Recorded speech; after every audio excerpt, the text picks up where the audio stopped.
मो ना हूँ शिवनारायण पंडा मु श्री श्री लोकनाथ महाप्रभु सेवायत अटे। आज हूँ पवित्र चंदन यात्रा जो दोलेश्च दोल गोविंद चापेश्च मधुसूदन रथे तो वामनम दृष्टा पुनर्जन्म न विद्यते।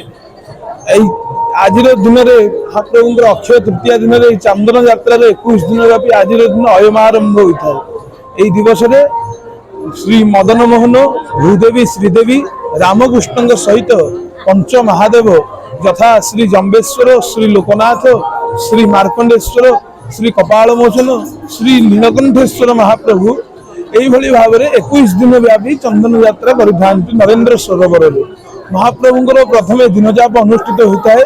दिनजाप सैला पर महाप्रभु चंदन कस्तूरी अगुरु कर्पूर मिश्रित जल महाप्रभु स्नान करथांती।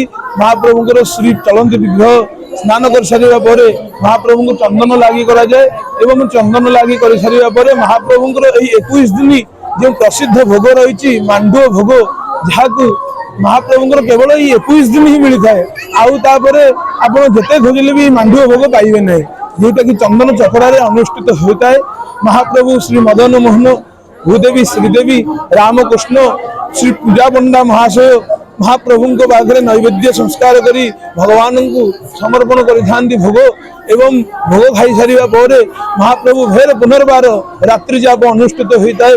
से भली क्रमान्वय भाव में मदन मोहन भूदेवी श्रीदेवी ये सान जाप विजय करथिबा बेले बड़ जाप रामकृष्ण एवं श्री पंच महादेव विजय करथांती। महाप्रभु बारे नौका विहार करी जल भितर विहार करती से आमर कथार अति जल विहारी जल रही सुनंती गुहारी। यही महाप्रभुंर जल विहार को जो मैंने दर्शन करि लक्ष लक्ष जन्मर कोटि कोटि जन्मर फल प्राप्ति होता है पुण्य प्राप्ति होता है। यह ही महाप्रभु पाखे विश्वास अच्छी एवं आमर जो आर वर्ष विगत वर्ष जो भौरी दिन बाण फुटी जो भली भाव में समस्ते आहत होते मृत्युवरण करते किसी भक्त ए वर्ष प्रशासन कड़ाकड़ी भाव कर बाण फुटे ना बोली प्रशासन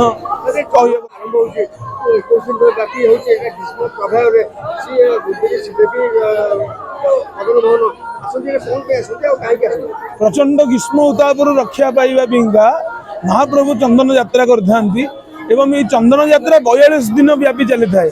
21 दिन हूँ भीतर चंदन 21 दिन हूँ बाहर चंदन। बाहर चंदन में महाप्रभु आसी निजे नरेंद्र सरोवर में चाप खेली था एवं चाप खेली सारा पर 21 दिन ये सरिया पर भीतर चंदन अनुष्ठित होता है श्रीमंदिर भितर से ही भाव में श्री जगन्नाथ महाप्रभु चंदन लागी आलोट लागी बर्तमान पणा भोग यही सब विभिन्न प्रकार अन्य नीति परंपरा जो महाप्रभुंर अनुष्ठित होता है से भाव में महाप्रभुंर कार्य सब होता है। चंदन लागी महाप्रभु ग्रीष्म प्रभाव रक्षा पाइबा चंदन लागी बेश हुए।